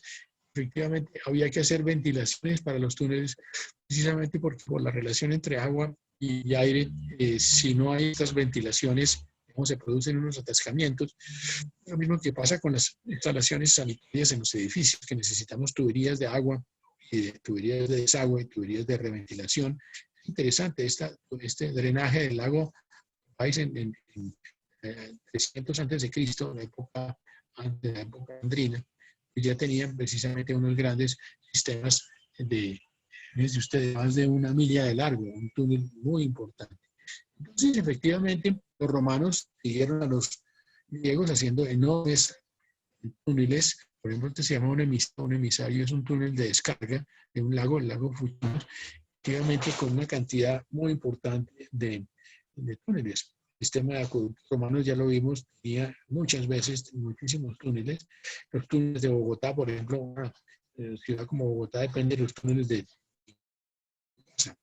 un salto muy, muy grande en la edad del Renacimiento. Precisamente tenemos un interés muy grande en la minería, precisamente una capacidad muy grande para manejar con tratados como la metálica del siglo XVI, la utilización de la técnica del fuego. Yo caliento las piedras con esta madera y después las piedras se pueden romper con el calor, o inclusive si yo después de calentarlas les echo agua, se rompen. De hecho, cuando estuve yo trabajando hace algunos años para el proyecto de un hotel en Puerto Carreño, en Chada, fuimos a ver precisamente en Puerto Inírida, en el actual Guainía, cómo los indígenas, en la técnica histórica que utilizan para romper piedra, roca granítica en los ríos como el Inírida o el Orinoco, es la misma técnica que está en este grabado. Es decir, que yo caliento con piedra la superficie, el caliento con madera, leña, en una hoguera, la superficie de la piedra, y después le echo agua y se produce un choque térmico que fragmenta la piedra.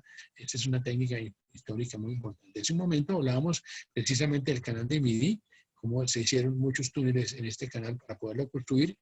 La famosa historia del señor Riquet, ya la vimos, sobre cómo construyó pólvora, precisamente cómo utilizó topografía y cómo utilizó sonos para saber qué cantidad de detalles había. Pero esta historia del túnel de Brunel es muy importante. Cuando hablamos de los ferrocarriles, uno de los personajes que hablamos era el señor Brunel.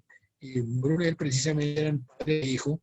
Brunel papá era francés, Brunel hijo ya fue inglés, y vivía precisamente en la época inmediatamente posterior a Napoleón. Brunel papá, le ocurrió precisamente proponer cómo hacer entonces un gran túnel peatonal entre dos lados de Londres. Mover carruajes, no era un túnel para mover carga, para mover mercancías, era un túnel para mover personas. En todo caso, lo que es interesante es que estas historias tienen que ver con que ya en esa época alguien había propuesto que hubiera un túnel bajo la Mancha, el Canal de la Mancha, antes del canal del túnel de Londres. Efectivamente, se estaba pensando en utilizar en algunos túneles revestimientos metálicos. Esta imagen de uno de esos libros de historia de ingeniería sirven de base a nuestro curso, muestra la evolución de estas secciones, de estas dimensiones de los túneles subacuáticos. Ustedes ven, sobre todo en el siglo XIX, secciones pequeñas, algunas de ellas simplemente para pasar desagües, secciones ya ferrocarriles, secciones más y más grandes. Digamos, esta misma historia de transformación pues es muy importante. Estos son los inventores ingleses, pioneros. Brunel, precisamente, Barlow, etcétera.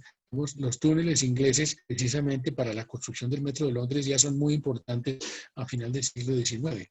Entonces, el túnel que se hace por debajo del agua, aquí hay algunos datos para los que les gusten aspectos técnicos. Digamos que se inventan una cosa que se llama el escudo. Yo tengo una especie de protección lateral que impide que se la tierra y me... Entonces, ese escudo se vuelve una defensa para poderla avanzar. Los escudos se patentaron. utilizaban escudos de hierro, que después empezaban a utilizar concreto para hacer ese revestimiento, como esa máscara interior, hacia 1869. Después empezaban a usar gatos hidráulicos para irlos moviendo, aires comprimidos, en fin. Poco a poco se fueron sofisticando esos sistemas y efectivamente ya en el siglo 1909, en Nueva York precisamente ya se estaban haciendo avances muy grandes, 23 pies por día, que era muy importante, o 30 pies por día en 1927. Esa medición de la eficiencia es muy interesante. Entonces el señor Brunel, el que estábamos contándoles, tenía el problema de cómo hacer un túnel debajo del Támesis. El Támesis era muy ancho en el sitio donde es el túnel, hemos estado ahí, hay un museo sobre el túnel, y él no sabía cómo hacerlo porque él se había comprometido a hacer el túnel, pero no sabía cómo hacerlo. Él había dicho, yo estudio la solución y yo se la resuelvo, se lo dijo a los promotores del túnel, que eran unos accionistas privados. En todo caso, él vio a una especie de cucarrón, de una baliz, en un parque. Él estaba un domingo con su familia, un cucarrón, voy a hacerlo con mi mano para los que estén viendo la cámara, aquí con las manos, vio que ese cucarrón estaba, digamos, con sus propios tentáculos, con sus propios, digamos, dedos, dando la tierra, estaba haciendo esta operación, y digamos que ese animal era una máquina realmente que estaba comiéndose la tierra y estaba haciendo el conducto a través del cual el cucarrón avanzaba. Dijo lo que hay que hacer, una idea muy interesante para todas las ideas de diseño, así como Leonardo pensaba copiar las aves para volar o los pescados para navegar. Pensó en cómo copiar a estos cucarrones para hacer la excavación. Entonces, como yo me invento una máquina que hace lo mismo que la naturaleza. Entonces se inventó esta máquina, que la máquina tenía efectivamente muchos elementos que permitían, digamos, rasgar la tierra o excavar. Entonces, pues, yo como se iba avanzando en el túnel, aquí está, el río está mucho más arriba, aquí estamos viendo precisamente cómo se está creando o construyendo ya la galería. Este es el frente del cual se está excavando. Esta es la primera vez en la historia en que alguien tenía una máquina para excavar horizontalmente un túnel. Por supuesto, era un terreno blando. Aquí algunos de los detalles.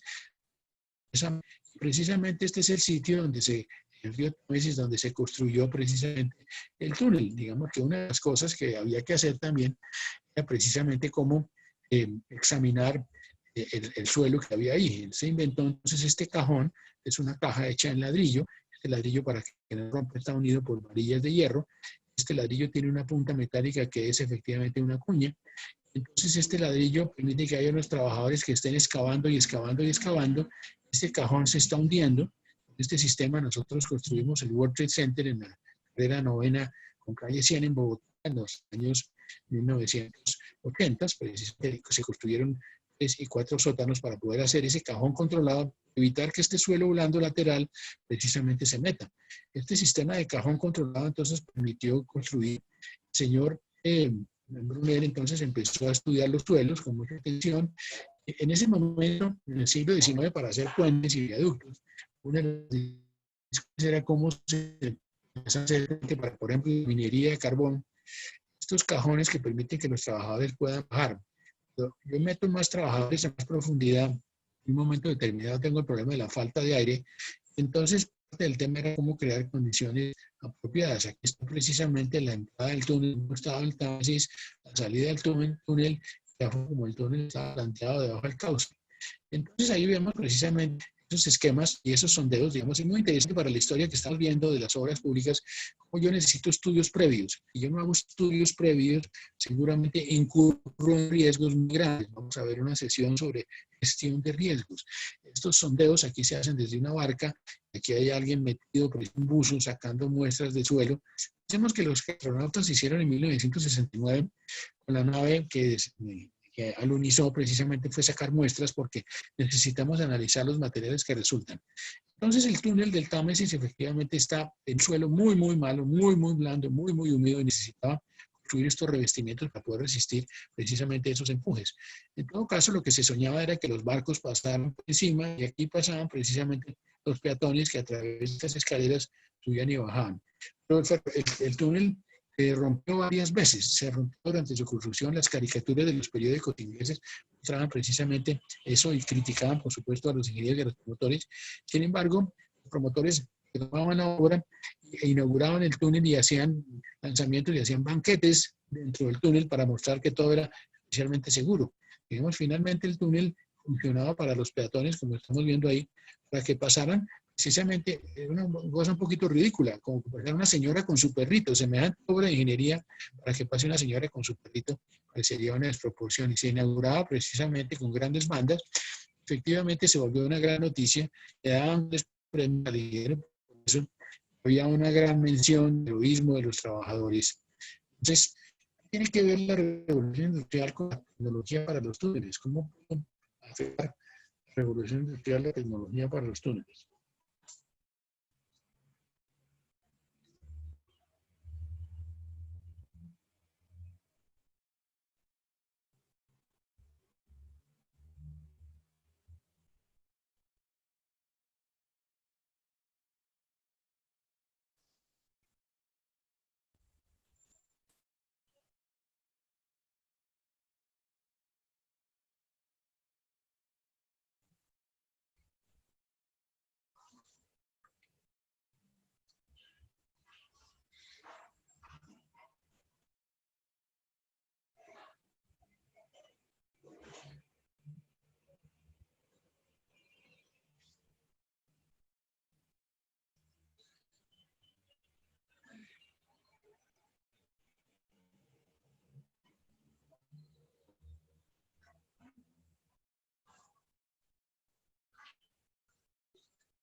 ¿Cómo le va? ¿Cómo le ha ido?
Bueno, efectivamente, sin duda ninguna, es distinto construir en la revolución industrial que en una época anterior.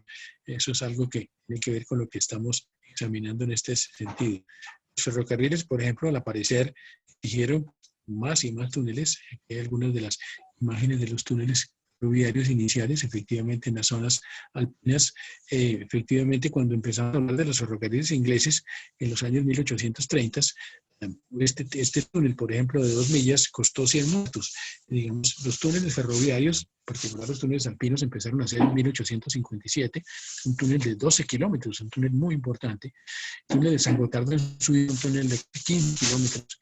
Ustedes van viendo entonces túneles en Austria, van apareciendo los túneles del metro muy importantes en 1862.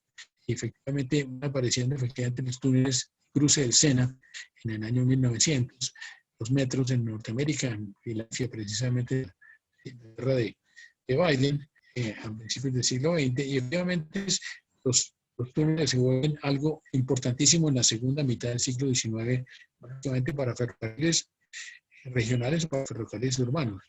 Después, en el siglo XX, se vuelven muy importantes los túneles carreteros, y los túneles de 16 kilómetros. Evidentemente, hoy en día sabemos que los túneles de carretera no pueden ser tan largos porque si hay un accidente en la carretera, que pasaría en un túnel, el problema de la evacuación es muy crítico. Entonces se prefiere mover vehículos de ferrocarril que llevarlos literalmente en ese mismo lugar. Ha habido explosiones y accidentes de camiones en los túneles alpinos muy importantes.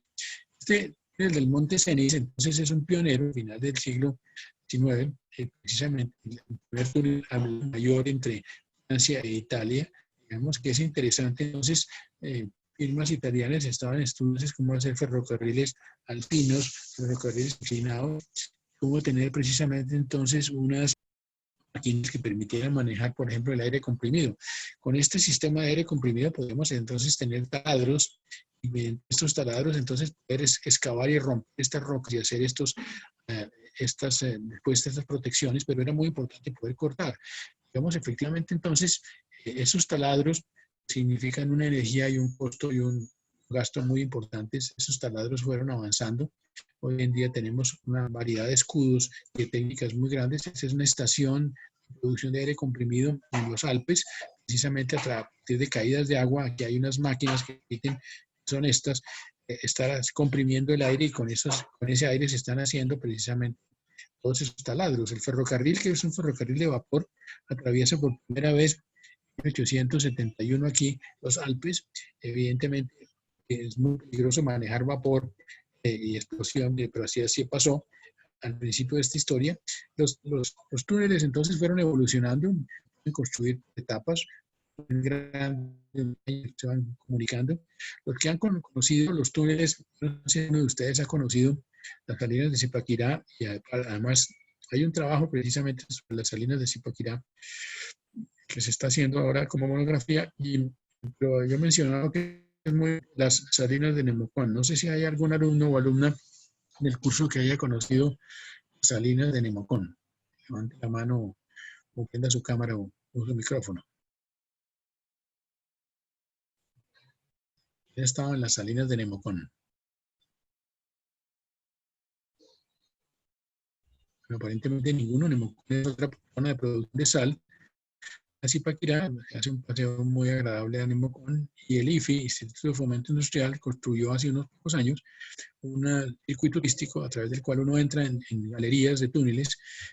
Precisamente son muy grandes y muy bellas, donde hay codalamientos de madera como estos que estamos viendo ahí, muy, muy bien hechos para precisamente apuntalar permanente esa explotación. Entonces los túneles efectivamente, como vimos al principio del curso, son una de esas grandes construcciones que son importantísimas en las sociedades contemporáneas, y seguramente en el futuro podríamos tener ciudades subterráneas completas, instalaciones de producción completas subterráneas en el futuro para la protección de distintos agentes o distintas situaciones. Pensemos en las guerras, pensemos efectivamente en distintas agresiones ambientales.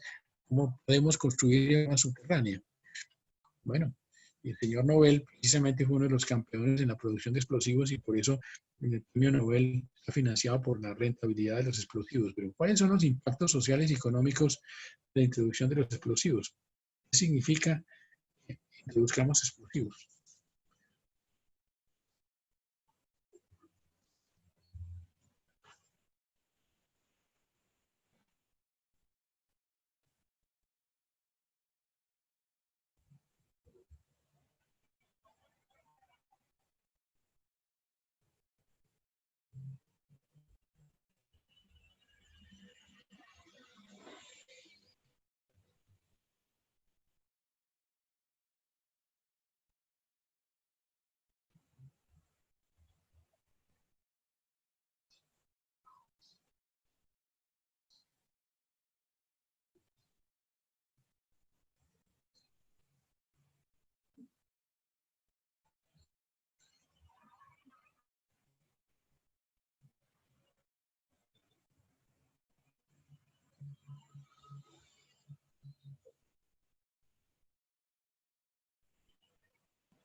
Bueno, efectivamente, vamos, una de las cosas es que la familia Nobel, precisamente el hermano de Nobel, pereció con los explosivos en el desarrollo de algunos de esos explosivos. Está usando, por ejemplo, hablando de la minería, muchísimos impactos en sobre todo en la minería informal. Eh, Efectivamente, los explosivos pues reducen la utilización de mano de obra. No diría que tiene que ver con una de las puntos de cómo la tecnología tiene que ver con esas decisiones sociales, económicas de la reducción de mano de obra. Efectivamente, en todo caso, una de las cosas que surgió efectivamente es que los explosivos permitieron algunas construcciones que pudieron bajar notablemente los costos. Podemos ver las respuestas de todos ustedes. Vamos a rematar entonces, introduciéndonos un poco sobre los túneles urbanos, cada vez más importantes. Pensemos en que el río Hudson, precisamente, para llevar agua a Nueva York a principios del siglo XIX, había que plantar un túnel debajo del río. Esa importancia del Hudson, y sobre todo la historia del metro, como efectivamente en 1863 hemos visto, digamos, la historia del metro es interesante. El ganado atravesaba a Londres de lado a lado, el ganado de un señor que era un duque, tenía fincas en los dos costados de la ciudad y el ganado atropellaba personas y entonces había un conflicto entre personas y ganado. Entonces alguien le propuso, ¿por qué no hacer un ferrocarril en un trayecto en que usted hace un ferrocarril como una gran zanja? Los vagones van abajo con las vacas y usted está moviendo las vacas de un lado al otro de la ciudad sin que la gente tenga el problema porque las vacas están en los vagones. Pero alguien dijo, pero en vez de llevar vagones con vacas, ¿por qué no llevamos vagones con personas? Además, alguien dijo, pero además de llevar eso así en una zanja, ¿por qué no tapamos la zanja para que la ciudad siga por encima? Esa fue la idea de cómo surgió precisamente el metro en Londres y de ahí en adelante, pues el resto es historia, cómo hemos seguido haciendo eso. Este es el metro de Londres, precisamente, locomotoras de vapor, no había ventilación mecánica todavía, no había escaleras mecánicas que se inventan en 1900. Efectivamente, este sistema pues, creo que es mucho en Londres, precisamente en los primeros 30, 40 años de los metros, esta construcción de túneles avanzó. Precisamente entonces en Norteamérica, no solo en Europa, se estaban empezando a utilizar estos 896, estas máquinas que precisamente todavía hay una combinación de máquinas, personas y caballos. Este escudo permite ir avanzando, ir excavando. Entonces, precisamente, aquí había precisamente un sistema de construcción de túneles en esa final del siglo XIX. Para los que conocen Nueva York, que es fascinante, fue una ciudad, efectivamente, gran cantidad de ventajas tiene que tenga la vecindad con el río, pero gran cantidad de obstáculos. Eso significa muchos puentes, muchos viaductos para el acueducto o para precisamente pasar trenes o para pasar después carreteras. Y entonces hay la cantidad de túneles y la cantidad de puentes que ha tenido que hacer Nueva York desde mediados del siglo XIX y hasta mediados del siglo XX. Entonces es interesante la secuencia que hay ahí. Ustedes ven precisamente esa topografía de la ciudad, significa una cantidad de conexiones muy, muy complejas. Digamos, es uno de los sitios donde es más visible la ingeniería. Cuando vemos el metro de Londres, precisamente esta es una imagen del primer metro de Londres, 1924, una estación, digamos, muy congestionada, muy, muy atiborrada. Precisamente esas, evidentemente el tráfico urbano fue creciendo notablemente, fue necesario modernizar el metro. ¿Cómo lo modernizo? Se modernizó pues con ampliación de las secciones, pero también en la modernización de las estaciones, sobre todo con mejor iluminación, escaleras mecánicas, con mejor ventilación, efectivamente con un sistema de cambio de la señalización. Estos son los espaguetis, o sea, son las geometrías reales de las líneas del metro de Londres. Efectivamente, en un momento determinado, después de 1924, 1931, se cambiaron las redes, pero se cambió el mapa, simplificó y entonces las personas ya pueden entender mucho más fácilmente cómo conducirse a través de este tipo de mapa. Para todos nosotros es una sorpresa que París precisamente se demoró mucho tiempo, hasta casi 40 años después de Londres, para poder crear a final del siglo XIX un sistema de ferrocarriles metropolitanos que siguieran precisamente y pudieran mejorar el transporte público. Una ciudad que precisamente estaba construyendo estos túneles para desaguar sus sistemas de desagüe general al lago. Efectivamente, una ciudad como Nueva York tenía ya un ferrocarril neumático que precisamente en la zona de Broadway tenía precisamente un movimiento con aire a presión de los vagones. La ciudad de Chicago a final del siglo XIX tenía muchos de estos túneles debajo de los edificios, o más que de los edificios, de las calles, para precisamente poder mover mercancías y poder mover mensajeros. La ciudad de Chicago tenía precisamente túneles también para poder pasar por debajo de los brazos del río. Aquí vemos precisamente el sistema subterráneo de las locomotoras y carros, mini locomotoras y mini carros que sirven para mover este tema. Entonces, vamos a parar ahí. Nuevamente, recordar a ustedes lo que Gabriela quiere decirles sobre el ensayo intermedio. Sí, bueno, como les hemos estado comentando, esta semana tenemos entrega del examen del avance intermedio de monografía. Entonces, en base a los comentarios que ustedes recibieron de la propuesta formal, entonces deben ir avanzando. La idea del avance de monografía es que ustedes vayan ya construyendo y estructurando su trabajo final.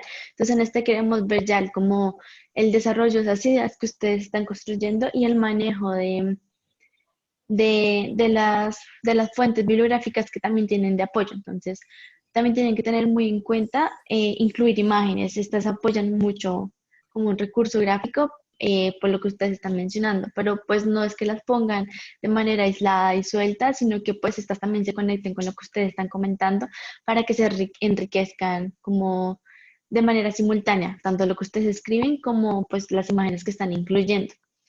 Entonces, bueno, es importante que también, pues con las citas y las referencias sean muy rigurosos. Señor. Muy importante. Complemento lo que dice Gabriela sobre el ensayo intermedio. ¿Cuál es el propósito del ensayo intermedio? Es como una meta volante, una etapa intermedia en una etapa en la Vuelta a Colombia o en el Tour de Italia para ver cómo van ustedes. Digamos, necesitamos ver cómo van en lectura crítica de varias fuentes, necesitamos ver cómo están escribiendo y asimilando, cómo están desarrollando su plan inicial, cómo están manejando las fuentes bibliográficas, cómo están manejando la ilustración, cómo están efectivamente entonces cogiendo, como se dice coloquialmente, el toro por los cachos. Es muy importante el ensayo intermedio para que podamos juzgar. Entiendo que, Gabriela, tú ya colocaste modelos o ejemplos de ensayos intermedios en Sigua Plus para que ustedes vean casos de desarrollo antecedente o ejemplos para que ustedes vean tanto modelos de ensayo intermedio como modelos de ensayo final para que ustedes vean cómo eso se tiene que transformar. No debería ser un ensayo intermedio. Un ensayo intermedio no debe ser simplemente un collage de lecturas donde no se ve la mano de ustedes todavía o el criterio de ustedes. No debe ser algo desordenado, sino algo estructurado, donde se vea un orden, un plan y una idea. No es algo mal editado, sino al contrario, algo que se ve bien escrito, bien referenciado, con fotografía. Algo que tenga ya ilustración, como muy bien observa Gabriela, porque la ilustración en muchos de los casos va a ser muy importante para apoyar el desarrollo de la idea. Por supuesto, algo apropiadamente referenciado. Ustedes tienen que empezar a mostrarnos que están usando las fuentes bibliográficas, citándolas apropiadamente con los estándares de citación bibliográfica. Entonces, pues, esperamos que nos envíen sus ensayos intermedios para colaborar con ustedes precisamente en hacerles las observaciones sobre este avance y que tengan un buen fin de semana. Sí, bueno, la entrega es para el sábado a final del día para que también tengan eso presente y si en estos días tienen alguna inquietud, no deben ni consultarnos. Gracias. Listo, feliz fin de semana para todos.